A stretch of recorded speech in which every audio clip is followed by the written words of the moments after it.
سعد الله مساكم عباقرة كرة القدم. هنا ملك التوقعات العالمي والبقية مقلدون. توقعاتي مباراة كبير أوروبا للأسف تحكيميا ريال مدريد، وكبير آسيا بحق وحقيقة الهلال. توقعاتي مباراة نار يا حبيبي، نار. هنا ملك التوقعات.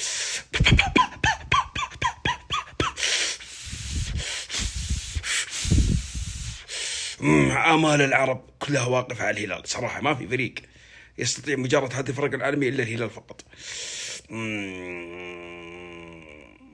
الهلال صراحة مستعد للبطولة، مستعد للبطولة، وأنا الوحيد اللي رشح ريال مدريد بطل هذه البطولة. نسبة فوز الهلال 0%. مستحيل. الهلال معروف هنا أمانة على سالزبورغ وباتشوكا. فوز ريال مدريد أتوقع 3-1 4-1. أتمنى ما تكون أكبر من كذا. فوز ريال مدريد للأسف.